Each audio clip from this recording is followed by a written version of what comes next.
52 people were killed over something as basic as water. In one of the driest corners of Kenya, a dispute over who could reach the river erupted into the deadliest ethnic violence the country had seen in years. This matters because it shows how drought and competition for a single shrinking resource can turn neighbors into enemies, with a death toll that rivaled a national crisis. From August of 2012 to January of 2013, a series of ethnic clashes between the Orma and the Pokomo peoples of Kenya's Tana River District left at least 52 people dead.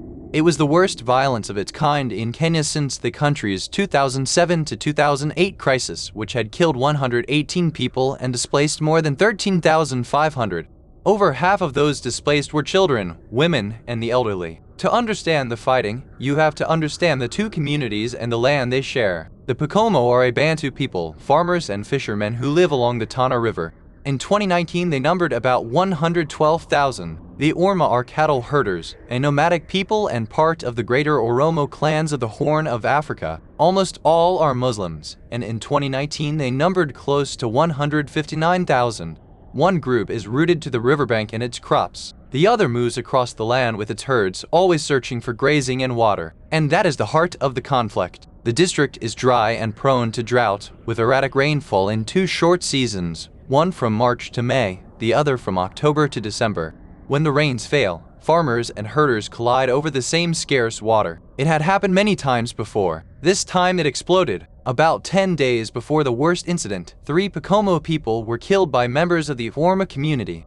The Pokomo struck back, raiding Orma villages and burning more than 100 houses. The cycle of retaliation was now in motion. Then came the 22nd of August, 2012. In a single burst of violence, at least 52 people were killed. It was the deadliest day the region had seen since the national crisis 5 years earlier, and it turned a long-running local feud into a national emergency. The setting gives a sense of the scale. Tana River County takes its name from the Tana, the longest river in Kenya. The county covers more than 38,000 square kilometers and, as of the 2019 census, was home to about 316,000 people. It stretches from the interior all the way to the Indian Ocean, bordering counties on nearly every side. Its administrative headquarters is the town of Ola. Across this vast, thinly populated land, the river is the lifeline, and control of its water is a matter of survival. What made these clashes so alarming was not just the count of the dead, but what they revealed. The Orma and the Pokomo are old neighbors. They have lived side by side for generations, one tending crops along the water, the other driving cattle across the plains. Yet they run of dry seasons, and a killing that demanded revenge were enough to unravel that coexistence in a matter of weeks. 52 lives were lost between August and January, and each death fed the fear that fueled the next.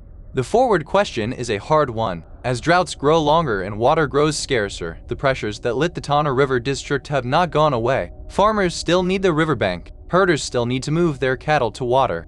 Without a way to share that shrinking resource, the same conditions that produced 52 deaths remain in place, waiting for the next dry season and the next spark. That's it for this one. Watch this next. Why Al-Shabaab bombed a World Cup crowd in Uganda.